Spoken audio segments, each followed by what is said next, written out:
So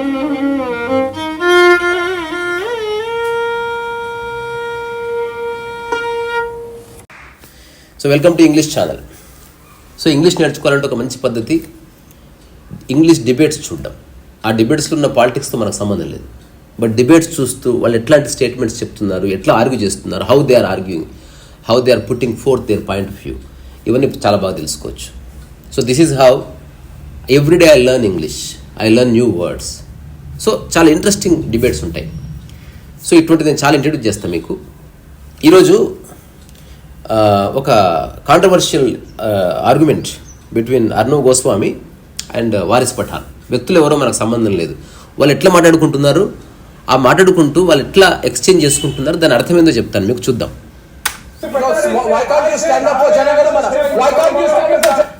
why can't you stand up for Janaganamana, why can't you stand up for Janaganamana అంటే నువ్వు జనగణమన వచ్చినప్పుడు నువ్వు ఎందుకు నిలబడవు, ఇది క్వశ్చన్. క్వశ్చన్ అంటే వై కాంట్ యూ, క్వశ్చన్ ఇలా వచ్చింది. Why does it stand? Why do you want to stand? Why don't you stand up for Janaganamana? What's your problem with it? Why can't you stand up for it? చూడు, అంటే భాష ఎంత effective.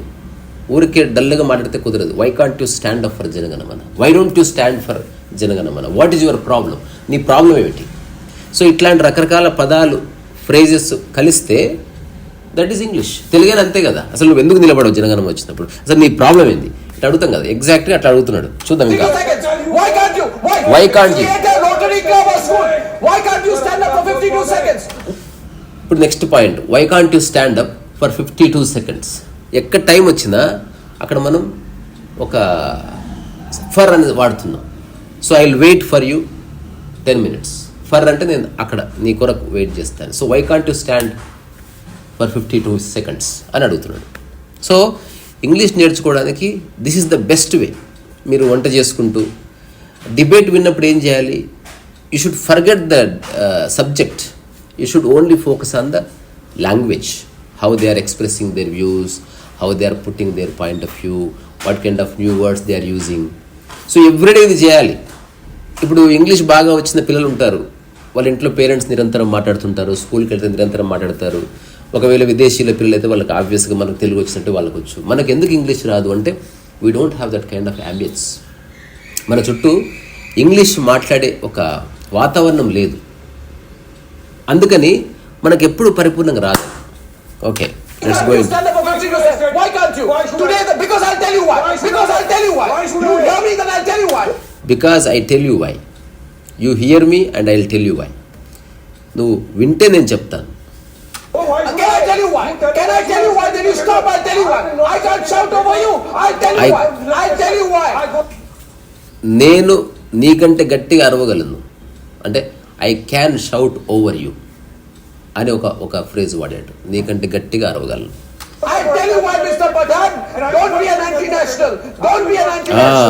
ఇప్పుడు ఒక మంచి word and phrase వచ్చింది, anti national. అంటే దేశం యొక్క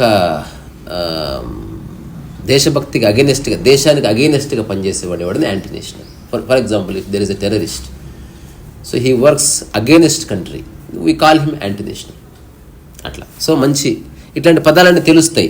మనం ఇంట్లోనే కూర్చున్నాం అనుకో, మన చుట్టూ ఉన్న వాళ్ళకి ఇంగ్లీషే రాదు కాబట్టి they don't use good words, good phrases, good idioms. తర్వాత ఒకవేళ వచ్చినా వాళ్ళు ఒక ఫ్లూయెంట్గా చెప్పలేరు. సో ఇట్లాంటివి హీటెడ్ డిబేట్స్, తర్వాత రకరకాల ఓపెనింగ్ రిమార్క్స్ నాకు హఠాత్తుగా ఐడియా వచ్చింది. Because this is what I do every day. Don't be an anti-national. Can I say something? Then I'll tell you why. I'll tell you why. Today the argument is that don't force us to stand up for 52 seconds. Listen to me. So today the argument is don't force us to stand up for 52 seconds. So English నేర్చుకోవడానికి ఒక మంచి పద్ధతి ఏమిటంటే, ఎవరన్నా ఇంగ్లీష్లో మాట్లాడుతున్నప్పుడు దాన్ని as it ఈజ్గా repeat చేయగలగాలి. డోంట్ ఫోర్స్ అస్, మమ్మల్ని ఒత్తిడి చేయొద్దు. For what? To stand up for 52 seconds. అంటే మేము 52 seconds నిలబడడానికి మీరు ఫోర్స్ చేయొద్దని ఎవరో ఒక పర్సన్ వాళ్ళ పొలిటికల్ పార్టీ అంటున్నప్పుడు, as an Indian Arnab Goswami questioning those people and their intent, అంటే వాళ్ళ ఉద్దేశం ఏమిటి అసలు అని క్వశ్చన్ చేస్తున్నాడు. Question is on forcing. Question is on forcing, which is undemocratic. When you say patriotism, is in your heart. Then why are you being forced? ఇక్కడ ఒక పదం వచ్చింది, patriotism. You say that patriotism in your heart. అంటే నీ హృదయంలోనే దేశభక్తి ఉంది. Patriotism అంటే దేశభక్తి. మరి నువ్వెందుకు నిలబడతలేవు? Why are you forcing us? Why is the question of forcing you? Patriotism is in your heart. Is forcing us. Where? You don't stand for. Why should the president of India listen to me? What is listen to me? ఇప్పుడు రాష్ట్రపతి అంటాం కదా, దాన్ని ఇంగ్లీష్లో ఏమంటాం? President of India. So ఒక్క 10 minutes debate మీరు విన్నారనుకోండి, చాలా ఇంగ్లీష్ పదాలు తెలుస్తాయి. సో ఊరికే డిబేట్లో కొట్టుకుపోవడం కాదు. You should be aware of the language they are using. అంటే ఎట్లా మాట్లాడుతున్నారు, what kind of phrases they are using. చాలా క్యూరియస్గా అటెంటివ్గా వినాలి.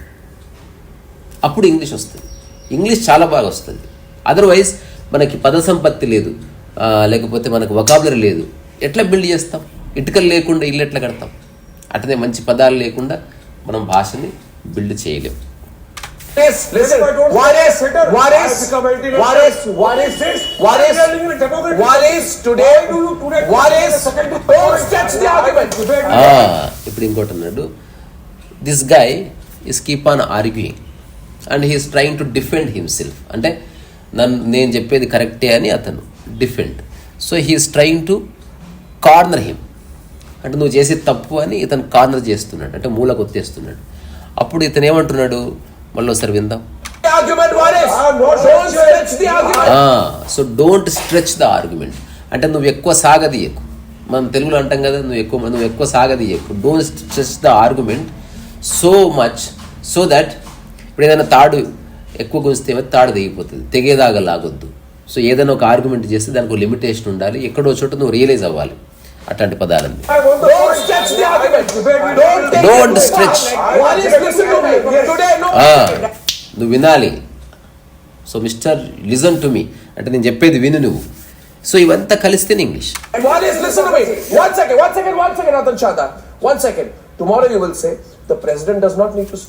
ఈ డిబేట్లో దేశభక్తి గురించి, జాతీయ గీతం యొక్క సిగ్నిఫికెన్స్ గురించి మన దేశ ప్రజలందరూ ఒక్కటని తెలిసే సందర్భాలు కొన్ని ఉంటాయి.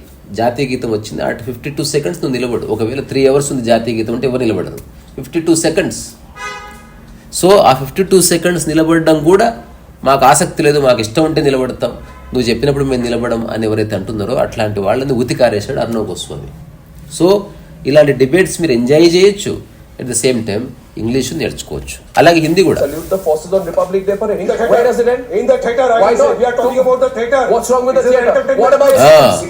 ఇప్పుడు మళ్ళీ 2 ఆప్షన్స్ ఉన్నాయి.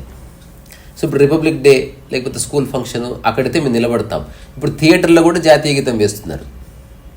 సో థియేటర్లో మేము నిలబడం, అక్కడ మాకు ఇష్టం ఉంటే నిలబడతాం అనే ఆర్గ్యుమెంట్ ఒకటి.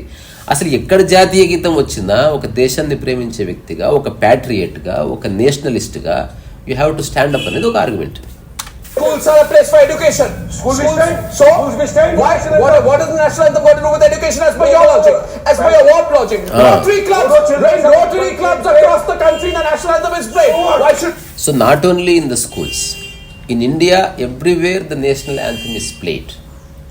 సో ఈరోజు ఈ వీడియో చివరిలో ఈ వీడియోలో వచ్చిన మంచి మంచి స్టేట్మెంట్స్ అన్ని తిరిగి ఒకసారి చెప్తా, so that you recollect. Next ఎప్పుడన్నా ఒక డిబేట్ చూసినప్పుడు ఊరికే చూడొద్దు. ఆ డిబేట్లో వాళ్ళు ఎట్లా మాట్లాడుతున్నారు, ఎలాంటి పదాలు వాడుతున్నారు, ఎలాంటి ఫ్రేజెస్, ఇడియమ్స్, వాళ్ళ భాష ఎట్లా ఉంది, వాళ్ళ ఎక్స్ప్రెషన్ ఎట్లుంది, ఎట్లా క్వశ్చన్ చేస్తున్నారు, ఎట్లా ఆశ్చర్యపోతున్నారు, ఎట్లా హంబుల్గా రిక్వెస్ట్ చేసి డిబేట్ స్టార్ట్ చేస్తున్నారు, ఇదంతా కలిపితే ఇంగ్లీష్. ఊరికే రాదు.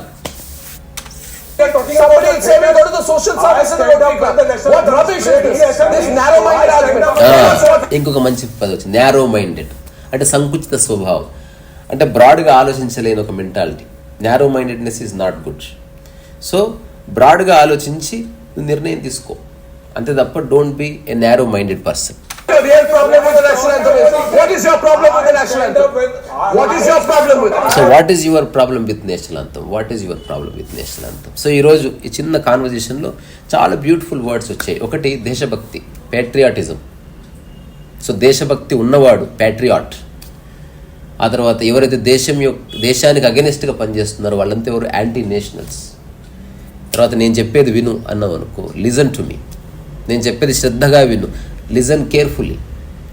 ఆ తర్వాత ఎందుకు నిలబడవు, వై డోంట్ యు స్టాండ్, దేనికోసం నేషనల్ అంతం వచ్చినప్పుడు. So why don't you stand while national anthem being played, లేదా ఎంతసేపు నిలబడాలి, why don't you stand for 52 seconds, ఇట్లాంటివన్నీ వచ్చాయి.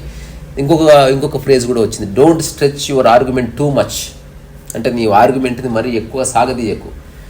తర్వాత డోంట్ బీ ఏ హిపోక్రైట్, అంటే నువ్వు ఒక హిపోక్రైట్ అంటే తెలుగులో ఏమన్నా తెలియదు. హిపోక్రైట్ అంటే చెప్పేది ఒకటి చేసేది ఒకటి, అట్లాంటి వాళ్ళని హిపోక్రైట్ అంటారు. So language learning is real fun. So last 2-3 days I was little busy. మళ్ళీ I try to.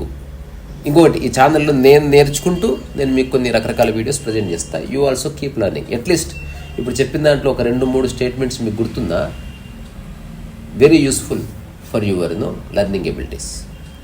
Happy English learning. Risa Rasovesa. We'll see you tomorrow.